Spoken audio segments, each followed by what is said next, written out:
Hello there. What is going on, everyone? Today I'm going to be bringing to you my video of what to buy first for Star Wars Legion's Imperial faction when you're on a budget. For all you players out there looking to get into Star Wars Legion and looking to play Empire, this should be a fantastic starting point for you. This is going to be current as of January 2022. I tend to do these videos every couple of years and kind of keep them mostly up to date. So if you're watching this in the distant future, there might be a more recent version out there. If you guys are new here to the channel, we are currently giving away a lightsaber. All you have to do is be a subscriber and leave a comment on this or one of my videos. It's as simple as that. If you're looking for more Legion videos, I suggest you check the recommended videos at the end. Also, you can check out my website, Crabbok.com, and our great Discord server where I have video libraries for games like Star Wars Legion, Armada, X-Wing, and we have great communities for those games, including Marvel Crisis Protocol, all the Star Wars games, and more. So definitely check all the links in the description below. While you're down there, check out the Luxury Playstyle link for the amazing tokens that Luxury Playstyle has for Star Wars Legion. For all you players who are looking to expand your cardboard tokens into more designer and exquisite tokens, they have some amazing Nova Collection tokens with more on the way. I did help work on these tokens as well, so a big thanks to Luxury Playstyle for sponsoring this video. Be sure to check out their website, luxuryplaystyle.com, and use code CrabbokVIP to save 15%. So if you are looking to start out in Star Wars Legion, the very first thing you're going to need is a core set. Of course, that's usually the first thing I always recommend. It's actually a great value, even though it has seen price increases. The core set's currently about $120. However, that is subject to change, but whenever you're watching this, it may go up. It used to be just $100. Now it's $120. And the way things are going, those prices could continue to go up. So while I don't always post prices here because they're kind of time sensitive, you may be able to find it even cheaper than that if you are able to catch one on sale. But you're going to get a great value in this core set.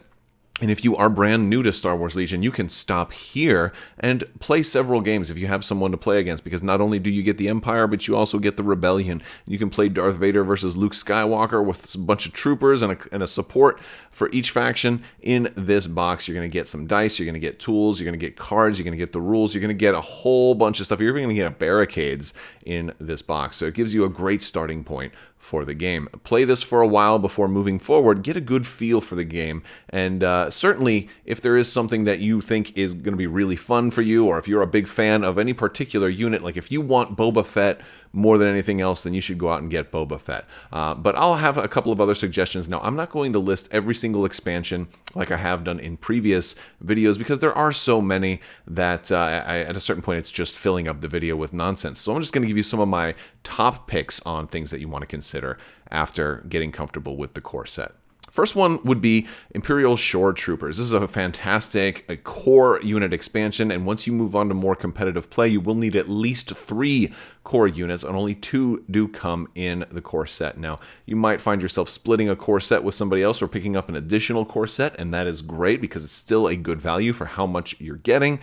But if you're moving past that, Imperial Shore Troopers are a great addition, because not only do they come with the Shore Troopers, but they also come with an extra core unit that can be a detachment for them. So you're actually getting 2 units in one box, which is very, very nice. It's a $35 expansion currently. And they also provide a little bit of a different function for core to kind of have the fire support ability. It also happens to work very, very well with Darth Vader if he's using saber throw. I love being able to fire support into a saber throw attack for extra pierce damage and a whole lot of devastation on your enemies. So there's some pretty cool combos that you can do with that. Next up, I would say the Imperial Specialists. Fantastic value, great pack. It's only a $25 expansion. You're going to get 4 miniatures in here, and these miniatures do a variety of different things, from being healers that can help your existing commander, Darth Vader, right? I'm not going to do any more commanders for a little while because I want to kind of give you the best value to work with things that you have, and Imperial Specialists work great when any of your 2 Stormtrooper units or your Shore Trooper units. They can go in a variety of different places. Also, there's a standalone commander in here that can be a cheaper commander if you want to experiment without using Darth Vader and save some points and put points elsewhere. It can be a great value for that as well. But there's a lot of really cool things that come in the Imperial Specialists pack, and so I think it's a great value because it goes so far, and it just has units that work in so many different miniatures that work in so many different units. Next up, I think the upgrade card pack is something that you should definitely be picking up as one of your first purchases. It's only a $10 pack and it has a ton of upgrades, and these are really, really good, especially for single faction players, because it has a lot of cards that may have only come out for one faction or a different faction, or were spread out into maybe the Clone Wars core set and stuff like that. So there's a lot of stuff that you might not have available to you. Now, there's one card that I think is really, really important that does not come in this pack, and that's going to be Force Speed. Now, this may come out for the Empire at some point, but currently it's unavailable to any Imperial players unless they go out and either purchase Yoda for the Clone Wars era, or borrow a copy from a friend, or just decide to proxy it or print it out. For right now, if you're on a budget and you're not looking to play in a competitive tournament, I'd say borrow one from a friend, or just proxy it. Just maybe print one card out and see how that works. And if you become serious, you may end up having to buy a Yoda at some point, but that's not really the starter stuff. But Force Speed, or Burst of Speed, is a very, very good card to run with Darth Vader. And so the only upgrade cards that I'd say is a really, really great card for Vader that just doesn't come in this pack. But there's a lot of other great cards that come in this pack that are going to help out your entire Imperial army. Moving forward, I also think a dewback would be a great addition to an Imperial army, especially one that is running Stormtroopers and Darth Vader. He has some great command cards that are going to work well with the dewback's ability, and some great synergies are already there. And it's also kind of thematic to kind of fit the Tatooine-esque look of what your army might look like, with the Stormtroopers having the kind of orange pauldron on the shoulder. Kind of matches a lot of that Episode 4, and is very iconic looking of the Empire, is how many people first kind of saw them. But it's also a strong unit, and it's another optional support. You're already starting out with one speeder bike, but now you'll have a different type of support to run, and again, it works pretty well with Darth Vader, in my opinion. The dewbacks are currently $30. Now, if you want to go into something bigger or more beautiful, now this is a little more expensive, but I definitely think the ATST has been getting better, and is just a really solid unit. It's not the best out there, but it's just so classic and iconic. I had to include it on this list because I think it is a very good heavy, and one of the reasons why it's up this high on my list is that it's been getting better and better and better. What I mean by that is, as periodically points will be adjusted and cards get errated, and the ATST is now probably the best it's ever been, with cards being the cheapest, and the cards that have come with it are basically better. You get a field commander in here that you can use, so you don't even have to run Darth Vader if you want, because the ATST does run a lot of points, and you have a lot of different options that you can do with it. So it's really nice to have a field commander option, really nice to be able to run the whole thing for a lot less points than you used to, and it's also just a gorgeous, gorgeous miniature. Now, if you don't like something like this, or $60 is out of your budget, then don't worry about it. But I do think if you're looking to get your first heavy, nothing beats the ATST, because it's just classic, it's iconic, and it's maybe was initially a little overpriced, but it's just been getting more and more competitive with the points reductions and the card erratas. So if you are new to the game, we are going to have to at some point talk about all the erratas, because there are FAQ documents and rules errata documents that have changed a lot of the cards and made certain cards better. Darth Vader is a lot better than he used to be, and the ATST is also a lot better than he used to be. So I definitely recommend the ATST. Now, moving past, like, those are kind of some of the first things, I'm going to get into some of the second things that you might want to get once you're more comfortable with some of those things. Now, I'll note that we haven't really gone into operatives or special forces yet, so I'll throw in an operative on there. And the reason I'm going with Darth Vader as an operative that I'm suggesting, because Darth Vader does have an operative pack. Oh, by the way, the ATST is $60 currently, so it's a little more expensive. But Vader Operative is only $20 currently.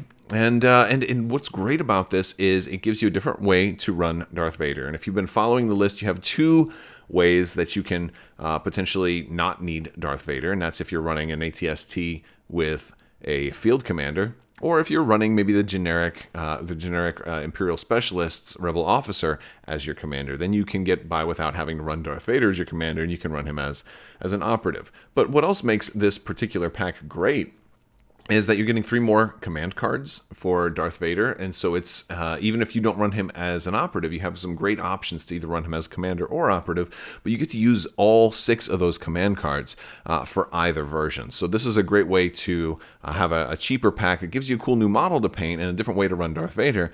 But if you wanted to run Darth Vader the same way you had been, it gives you a lot more command card potential and can really change up your game. Kind of in that same vein, the Imperial Stormtrooper upgrade expansion, which is only $25 at the moment, is a great option to give you 4 more stormtroopers, which can be another core unit, but they're specialized stormtroopers, so they really work better going into other Imperial stormtrooper units. And since you already have 2 in the core set, this pack just gives you tremendous value to really customize your army beyond what you've already have. So this is definitely something that comes a little bit later in the buying process, but really kind of enhances what you already have. And that's something that I usually tend to value, as things that provide extra value to stuff that you've already got. Now, I'm going to bring you kind of a 3-pack of stuff that's a little bit farther out that kind of works well together, but maybe not individually or on their own. So next up, I'm going to suggest a new commander, Iden Versio. Iden Versio is only a $20 expansion currently, and she's a fantastic commander. She also can potentially deploy as an operative as well. She comes with her ID-10 droid, and she has a lot of different ways that she can deploy and be configured, and she's also very, very deadly. While Vader is more of the melee deadly type, Iden Versio is more of the ranged deadly type, and she is quite excels at that. She also has the capability to be a true sniper, sniping all the way across the board if you can get her in the right position. So she is fantastic, but what makes her even better is if you also pick up the first Special Forces I'm going to recommend, Inferno Squad, for $40 currently MSRP. Now, Inferno Squad is a fantastic Special Forces unit. It works very well, but it works much, much better when you pair it with Iden Versio. So I kind of grouped some of these together. Inferno Squad is a cool pack because it actually gives you 2 different units. You can run the Imperial Special Forces unit, that's kind of a generic unit, or you can run the specialized Inferno Squad unique unit, or you can run them both as long as you're not trying to fully outfit them both, because it's kind of, this pack has enough miniatures that you can do it, but not enough miniatures that you can run them all with the included heavies. So you might have to like proxy in a miniature from somewhere else. Now you couldn't do that if you're playing competitively, but it is cool that it gives you 2 different ways to run this unit, or potentially in enough ways to run 2 separate units, because you're getting 2 separate unit cards in here. But the Inferno Squad unit combos perfectly with Iden Versio. It gets bonuses if it's close to Iden Versio, and it also works really well with Iden Versio's command cards. So it just makes for a fantastic expansion, and your first Special Forces option. So you can kind of see how they are a little bit more specialized and a little bit more deadly than normal core, but also a little more expensive. And the third kind of part of this triad is I'll suggest snowtroopers at this point. Now, haven't historically been the strongest Imperial core unit, although they can be very, very, very deadly at close range, although they have a hard time getting there. One of the cool things about snowtroopers, and why I included them in this group of 3, is that they have some great synergy with some of the specialized units that come in Inferno Squad. So you can put Del Meeko or Gideon Hask in a snowtrooper unit and suddenly see them perform a little bit better than they would have otherwise. So I think if you have already picked up Iden Versio and Inferno Squad, the time has never been better to look at exploring into snowtroopers, which are currently MSRP'd at $30. Now, I will kind of move forward into some of the things that are still potentially good buys, but maybe not on the what to buy first list. And one thing is, because I have a caveat here, if you play multiple factions, specifically if you play the Empire and you also plan on playing the Republic, if you're going into Clone Wars era, I definitely would then suggest the Lat LE Patrol Transport. This is kind of the big helicopter. It's seen a little bit more in Star Wars Rebels as being more of an Imperial kind of helicopter, but it is also seen in the Clone Wars on Coruscant as being used, flown by clones as well. And so it is a dual faction pack. And dual faction packs are great value because it gives you something you can use in 2 different armies. And it has cards to support it in either of those armies. So dual faction packs, super, super cool. But if not, it's a $65 expansion, so it's expensive, and it's it's also one of the slightly more complicated miniatures to assemble. It wasn't easy to build, I'll say that much. It was not, especially compared to other Star Wars Legion miniatures. Now, if you're an experienced miniature assembler, you might not have too much of a hard time, but it's not an easier one to put together as well. So if you're a new player, maybe this is something you want to wait. But if you play both factions, the value is actually there. And it happens to work pretty well with Vader as well, because he is generally slow. It's one of the reasons he kind of wants that burst of speed from Yoda. So if you play Empire and Republic, you definitely probably also want to pick up Yoda to get the burst of speed. Or maybe by the time you watch this, there will be some Inquisitors or some other things announced for the Empire that will bring a burst of speed upgrades to the Empire. Now, if you're going further and you're thinking about playing in a little bit more competitive scenes, in whether it's local organized play or tournaments and things like that, I will suggest you probably want to pick up some of the Battlefield expansions. Not all of them, because a lot of them are just scenarios or just terrain, but the Vital Assets pack includes lots of new battle cards, which are going to change the way that you have the objectives, conditions, and deployments. So they're going to give you lots of new ways to play the game that you're already familiar with, and it's going to give you a couple of little kind of terrain pieces and things that are going to go along with those objectives. But this is a $40 pack, so it's not something you're going to need right away. This is something for once you get much better into the game and then you want to start playing competitively. And to a lesser extent, I would say priority supplies. It does have a couple of terrain pieces, but they're going to help with some of the objectives, and they give you a little bit a new deployment condition and objective in here as well. This pack is MSRP'd at only $25, and now that kind of concludes my list. There's a lot more out there for the Empire, and much of it is fantastic, and some things are probably going to get even better. I think Emperor Palpatine is fantastic. I think Boba Fett is probably going to get way better once the next version of Boba Fett comes out there. I wouldn't be surprised if we see, boosts to Boba Fett that make him great in in all factions that he shows up in. Bosk is certainly nice as well. And there's Death Troopers and Krennic, and there's a world of more stuff for you to explore, and none of it is really bad. But some of it could use a little bit of a boost. So if you think something is super, super cool and you want to get that, even if it's not on my list, then I think the rule of cool trumps any of my suggestions. However, hopefully this was a good starting point for you. You can check, and people always ask me, where do I find this stuff? Check your local game store and try Amazon. You can try the Asmodee store. You can try a lot of different places. But locally, I would definitely suggest you try local game stores, and because usually you can play there, so it's great to support the store that you're going to be playing in. And I think that's going to do it for this video. If you got any questions, shoot them down in the comment section. Hop in my Discord. I'd love to talk to you guys. If you're new players, jump into a Discord. We have a great family-friendly Discord. We post pictures of our painted models in there. We've got discussion, list building advice, all kinds of cool stuff like that. And we just chat about Star Wars too. So if you're interested, links are in the description below. I want to thank you guys so much for watching. Big thanks to my patrons. You guys are absolutely amazing and help make this channel possible. So thank you for your continued support. I'll talk to you guys later. And always remember, the Force will be with you. Always.